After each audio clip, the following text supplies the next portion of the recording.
ഇതിൽ സർക്കാർ കൊടുക്കുന്ന വീട് ഏതാ ഈ രണ്ട് വീടുകളിൽ? വീട് രണ്ടും ഒരുപോലെ ഉണ്ട്. പക്ഷേ എന്നാലും ഈ താഴെ ഇരിക്കുന്ന ഈ വീടെന്ന് പറഞ്ഞാൽ അവിടെ ഒരു ലോഗോ വെച്ചിട്ടുണ്ട്. ബ്രാൻഡ് വെച്ചിരിക്കുന്ന പോലെ. അപ്പോൾ അത് സെൻട്രൽ ഗവൺമെൻറ് ചെയ്തിരിക്കുന്നത് എന്നുള്ള രീതിയിലാണ്. അപ്പോൾ അവരൊരു എന്താ പറയുക, അവരുടെ സ്പോൺസർഷിപ്പിൽ അവർ ദാനം കൊടുത്ത രീതിയിലാണ് വെച്ചിരിക്കുന്നത്. അവരുടെ ഒരു ലോഗോ അതിൽ പതിച്ചിരിക്കുകയാണ്. അപ്പോൾ അതിപ്പോൾ അവർ ബാഡ്ജായിട്ട് അവരുടെ ഷർട്ടിൽ വെക്കുന്നതിന് തുല്യമാണ്. അപ്പോൾ അവർക്കിപ്പോൾ എന്ന് പറഞ്ഞാൽ അവർക്ക് ആ വീട് വെക്കാനുള്ള കപ്പാസിറ്റി ഇല്ലാത്തതുകൊണ്ടാണ് അവർ എന്താ പറയുക മറ്റൊരാളെ ഡിപ്പെൻഡ് ചെയ്തിട്ട് ആ ഒരു വീട് വയ്ക്കുന്നത്.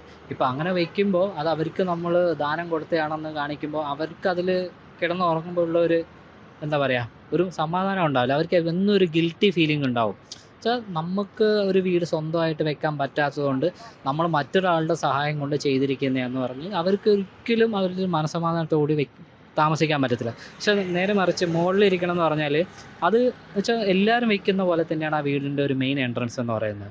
അപ്പോൾ അവർ സ്വന്തമായിട്ട് വെച്ചിരിക്കുന്ന പോലെ തന്നെ ഇപ്പോൾ അതിൽ ഒരിക്കലും ഇത് സ്റ്റേറ്റ് ഗവൺമെൻറ് വെച്ചിരിക്കുന്നത് അല്ലേ, സ്റ്റേറ്റ് ഗവൺമെൻറ് വെച്ചിരിക്കുന്നത് അതിൽ ലോഗോ ഒന്നും വെച്ചിട്ടില്ല. അപ്പോൾ അവർക്കൊരിക്കലും ആ ഒരു ഗിൽറ്റി ഫീലിങ്ങോ കാര്യങ്ങളോ ഉണ്ടാവില്ല. അത് അവരുടെ സ്വന്തമായിട്ട് വെച്ചിരിക്കുന്ന വീട് പോലെ. അപ്പോൾ ഇതിൽ സെൻട്രൽ ഗവൺമെൻറ് അല്ലെങ്കിൽ സ്റ്റേറ്റ് ഗവൺമെൻറ് വെച്ച് ചെയ്തിരിക്കുന്ന വ്യത്യാസം എന്ന് പറഞ്ഞാൽ സ്റ്റേറ്റ് ഗവൺമെൻറ് ഇപ്പോൾ അവർക്കൊരിക്കലും അവർ ചെയ്തിരിക്കുന്നതാണെന്ന് പറഞ്ഞ് ബൂസ്റ്റ് ചെയ്തിട്ടില്ല, അല്ലെങ്കിൽ അവരുടെ ഒരു ലോഗോ പതിപ്പിച്ചിട്ടില്ല.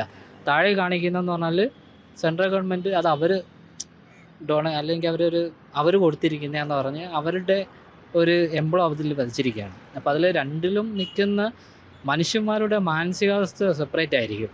ഒന്നിലെന്ന് പറയുന്നത് എന്നും എക്സോസ്റ്റഡ് ആയിട്ടുള്ള അതിനെക്കുറിച്ച് ചിന്തിക്കുന്ന ഒരു മാനസികാവസ്ഥയായിരിക്കും.